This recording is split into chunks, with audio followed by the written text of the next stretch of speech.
নমস্কাৰ প্ৰিয় শ্ৰোতাসকল, সকলোলৈ স্বাগতম। ধাৰাবাহিক উপন্যাস পাঠ অনুষ্ঠানত আমি পাঠ কৰি আছোঁ হোমেন বৰগোহাঞিদেৱৰ কালজয়ী উপন্যাস হালধীয়া চৰায়ে বাওধান খায়। এয়া তৃতীয় খণ্ড। সনাতনে জেপৰ পৰা গোল্ডফ্লেক চিগাৰেটৰ পেকেট এটা উলিয়াই চিগাৰেট এটা জ্বলাই ল'লে। তাৰপিছত ৰখেশ্বৰলৈ এটা আগবঢ়াই দি ক'লে, বৰষুণত তিতি বুৰি আছ, চিগাৰেট এটা খা। ৰখেশ্বৰে চিগাৰেটটো হাত পাতি লৈ ক'লে, এইবোৰ দেৱভোগ বস্তু খাবলৈ আমি জানো লায়ক দেউতা? পিছে বাৰু দিয়ক, আপোনালোকৰ জহতে এসোপা মাৰি চাওঁ। সনাতনে ক'লে, ৰখেশ্বৰ, কথা এটা হ'ল শুন। তইতো জানই, তোৰ এই মাটিডৰা আচলতে মোৰহে। ইমান দিনে তোক মৰমতে খাবলৈ দিছিলোঁ। তোৰ অৱস্থা দেখি মই একো কোৱা নাছিলোঁ। পিছে মাটিডৰা এতিয়া মোক লগা হৈছে। মোৰ কাজ কাৰবাৰ আগতকৈ পৰি আহিছে। আমি লোকৰ ঘৰত টিলিঙা কোবাই পিঠাগুড়ি খাই জীয়াই থকা বামুণ মানুহ। লাগ বুলিলেই তৎক্ষণাত একো এটা নতুন কাৰবাৰত ধৰিব নোৱাৰোঁ। এতিয়া মাটি কেইডৰাকে ঠান-ঠিত লগাই আধি সন্ধি দি ভাতমুঠি যোগাৰ নকৰিলে বুঢ়া বয়সত খাম কি? গতিকে তোক ক'বলৈ আহিলোঁ, তই আৰু মাটিডৰাত হাল নাবাবি। মাটিডৰা এই বছৰৰ পৰা মোক লাগিব।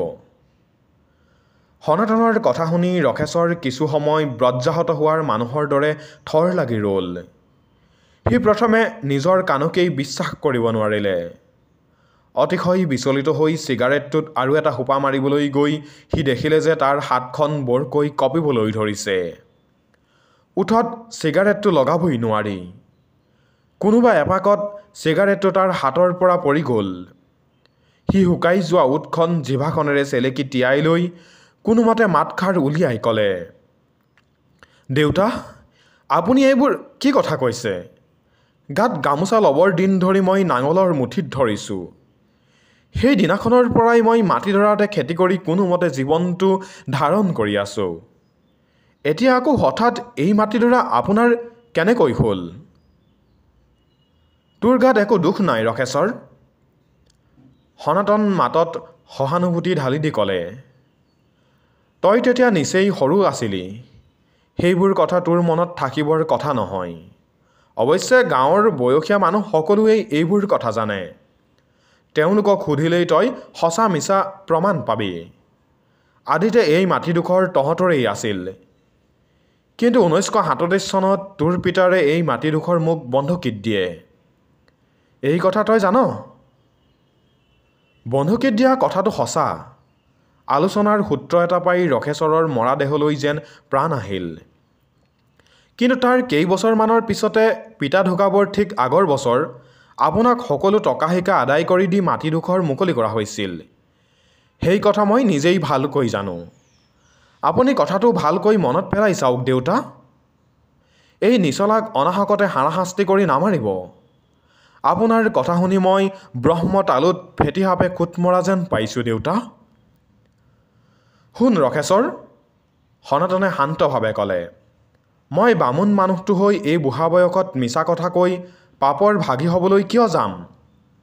বিনা প্ৰমাণে মই একো কথা নকওঁ। তহঁতে যে মোক মাটিডোখৰৰ বন্ধকত দি টকা নিছিলি তাৰ প্ৰমাণস্বৰূপে সকলো কাগজ পত্ৰ মোৰ হাতত আছে। যিকেইটা মানুহে সাক্ষী হৈ চহী কৰিছিল সেই মানুহকেইটাও এতিয়াও জীয়াই আছে। কিন্তু তহঁতে যে টকা পৰিশোধ কৰি মাটিডোখৰৰ বন্ধকীৰ পৰা মুকলি কৰিছিলি, তাৰ প্ৰমাণ হিচাপে কিবা কাগজ পত্ৰ দেখুৱাব পাৰিবিনে? নোৱাৰ, কাৰণ তহঁতে টকাও পৰিশোধ কৰা নাই, মাটিও মুকলি কৰা নাই। সনাতনৰ আচল উদ্দেশ্যটো ৰখেশ্বৰে এইবাৰহে বুজি উঠিল। সি প্ৰায় আৰ্তনাদ কৰি উঠিল, এনে অধৰ্মৰ কথা মুখত নানিব দেউতা। আমা দিমা ল'ৰা ছোৱালীৰ সৈতে এপৰিয়াল মানুহ বধৰ ভাগি নহ'ব। কাগজ পত্ৰ নাথাকিল বুলিয়েই আপুনি দিনটোকো ৰাতি বুলি ক'ব নেকি? আমাৰ গাঁৱলীয়া মানুহেনো কেতিয়া কথাই কথাই কাগজ পত্ৰ কৰা দেখিছে? আমাৰ মানুহৰ মুখৰ কথাই শিলৰ ৰেখা।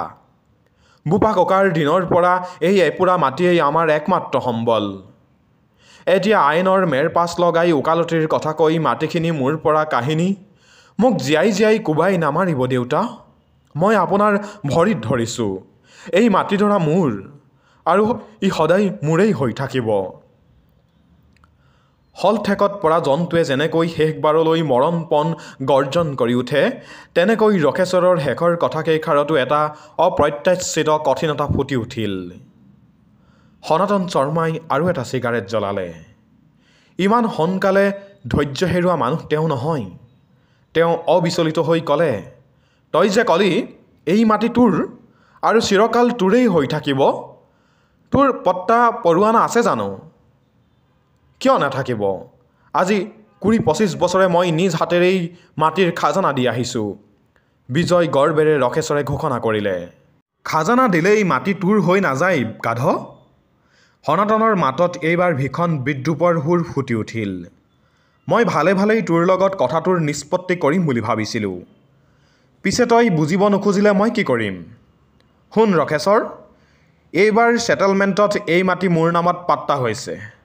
বিশ্বাস নকৰ যদি চাব ডেপুটিৰ অফিচত গৈ চাই আহিবি। তই এতিয়া হালকোৰ চপাই ঘৰলৈ যা। পুনৰ আৰু এই মাটিত ভৰি নিদিবি। তই মোৰ আপোন মানুহ। মই তোৰ লগত মেল মোকদ্দমা কৰিব নোখোজোঁ। তোৰ বিৰুদ্ধে পুলিচ লগাবও নোখোজোঁ।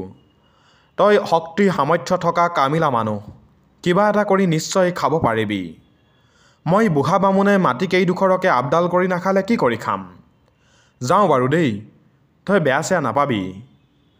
ৰখেশ্বৰৰ মুখৰ ফালে নোচোৱাকৈয়ে কথাকেইষাৰ কৈ সনাতন শৰ্মাই নিজৰ বাটত খোজ ল'লে। ৰখেশ্বৰ ঠাইতে বহি পৰিল। বোকাপানীৰ খবৰ কৰিবলৈ তাৰ গাত চেতনা নাছিল।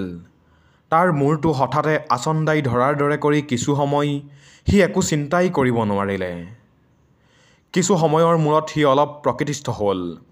থৰক বৰক খোজেৰে সি গৰুহালৰ ফালে আগবাঢ়ি গ'ল আৰু নাঙলৰ পৰা গৰুহাল খুলি দি সি ঘৰৰ ফালে খোজ ল'লে। ঘৰৰ পদূলিমূৰত থিয় হৈয়েই ৰখেশ্বৰে দেখিলে, আলিৰ সিপাৰৰ কঠীয়ানিডৰাত গৰু এটা সোমাই কঠীয়া খাই আছে। খেতিৰ মাটিয়েই যদি নাই, তেতিয়ানো কঠীয়া থাকি কি হ'ব? সেই চিন্তা তাৰ মনলৈ নাহিল। জ্বলাজুইত ঘিউ পৰাৰ দৰে তাৰ মূৰটো ডাউ ডাউকৈ জ্বলি উঠিল। এচাৰি ডালত হাতৰ মুঠিটো টানকৈ মাৰি সি খুব জোৰে ঘৰৰ ফালে খোজ ল'লে। বাহিৰ ঘৰ, মাৰল ঘৰ, পাকঘৰ আটাইকেইটা ঘৰতে সি ঘৈণীয়েকক পিট পিটকৈ চালে, কিন্তু ক'তো মানুহজনী নাই। সি ঘৰৰ পিছবাৰীৰ ফালে চোঁচা মাৰি গ'ল। ঘৈণীয়েকে সেইমাত্ৰ বাহিৰ ফালে আহি গা ধুবলৈ আৰম্ভ কৰিছিল মাত্ৰ। ৰখেশ্বৰে তাইক দেখিয়েই বিজুলী বেগেৰে খেদা মাৰি গৈ গৰু কোবোৱাৰ দৰে মানুহজনীক কোবাবলৈ ধৰিলে। এনে অতৰ্কিত আক্ৰমণৰ কাৰণে ৰখেশ্বৰৰ ঘৈণীয়েক প্ৰস্তুত নাছিল। পিঠিত হালোৱা এচাৰিৰ পূৰ্ণ সতীয়া কোবটো পৰাৰ লগে লগেই তাই জাপ মাৰি উঠি হাঐ বিয়ৈকৈ চিঞৰি উঠিল। কিন্তু তাইৰ চিঞৰ বাখৰলৈ ভক্ষেপ নকৰি ৰখেশ্বৰে চকু কাণ মুদি তাইক কোবাই যাবলৈ ধৰিলে। তাই বাওঁ হাতেৰে বুকুত মেখেলাখন ধৰি থাকি সোঁ হাতেৰে বাতি এটাৰে গাত পানী ঢালিব খুজিছিল। কিন্তু গিৰিয়েকৰ মাৰবোৰ বাধা দিবলৈ গৈ তাই দিগবিদিক জ্ঞানশূন্য হৈ বাওঁ হাতৰ মেখেলাৰ খামুচটো এৰি দিলে। চকুৰ পলকতে মানুহজনী সম্পূৰ্ণ উলংগ হৈ পৰিল। ৰখেশ্বৰৰ কিন্তু সেইফালে দৃষ্টি নাই। মুখেৰে টু শব্দ এটা নকৰাকৈ সি কেৱল গাৰ জোৰেৰে তাইক কোবাই গৈছে। সম্পূৰ্ণ উদং তিতা গাটোত এচাৰিৰ প্ৰচণ্ড কোব পৰি ঠায়ে ঠায়ে বখলা বখলে ছাল আৰু মাংস এৰাই আহিল। গাৰ মেখেলাখন খহি পৰাৰ মুহূৰ্তত এক নিমিষৰ কাৰণে তাই প্ৰহাৰৰ যন্ত্ৰণা পাহৰি গ'ল। লৰালৰিকৈ মেখেলাখন বুকুৰ ওপৰলৈকে টান মাৰি লৈ তাই ঘৰৰ ফালে দৌৰ মাৰি গ'ল। ৰখেশ্বৰেও পিছে পিছে খেদি খেদি গ'ল। এইবাৰ ঘৈণীয়েকৰ মনত ভীষণ ভয় সোমাল। আগে পিছেও তাই গিৰিয়েকৰ পৰা মাৰ খাইছে, কিন্তু এনেকুৱা গৰু পিটন তাই কেতিয়াও খোৱা নাই। ইমানখিনি মৰাৰ পাছতো যদি সি ঘৰৰ ভিতৰলৈ গৈ তাইক মাৰিবলৈ ধৰে, তেতিয়া আজি তাইৰ ফালে আধ্যা কৰিব। গাৰ সমস্ত শক্তিৰে তাই চিৎকাৰ কৰি উঠিল, এই তেজ খোৱা ৰাক্ষসটোৱে আজি মোক মাৰি শেষ কৰিহে এৰিব। কোন ক'ত আছ? ৰক্ষা কৰ। এইদৰে চিঞৰ মাৰি তাই নিজৰ ঘৰত নোসোমাই তৎক্ষণাত কাষেৰে ডম্বৰুহঁতৰ ঘৰৰ ফালে দৌৰ মাৰিলে। বৰষুণত সিহঁতৰ চোতালখন পিছল হৈ আছিল। দৌৰি যাওঁতে ৰখেশ্বৰৰ ঘৈণীয়েক তাতে পিছল খাই পৰি গ'ল আৰু লগে লগে তাই আৰু এটা চিৎকাৰ কৰি উঠিল। তাইৰ চিঞৰ বাখৰ শুনি ডম্বৰুহঁতৰ ঘৰকে ধৰি ওচৰৰ ২-৩টা ঘৰৰ মানুহ আহি তাইৰ চোতালত জুম বান্ধিলেহি। আৰু মানুহজনীৰ অৱস্থা দেখি সকলোৱে হাঁৱৈ বিয়ৈ কৰিবলৈ ধৰিলে। তেনে সময়তে ৰখেশ্বৰ তাত আহি ওলালহি। আৰু তিৰোতা আৰু ল'ৰা-ছোৱালীবোৰৰ জুম ফালি আকৌ ঘৈণীয়েকক কোবাবলৈ ধৰিলে। পিছে এইবাৰ সি বেছি কোব দিবলৈ নাপালে। মাইকী মানুহবোৰে ৰখেশ্বৰৰ ঘৈণীয়েকক আৱৰি ধৰিলে আৰু দুজনীমানে তাৰ হাতৰ পৰা জোৰকৈ এছাৰিডাল টান মাৰি আনি তাক ঠেলি দি নিজৰ ঘৰৰ ফালে পঠাই দিলে।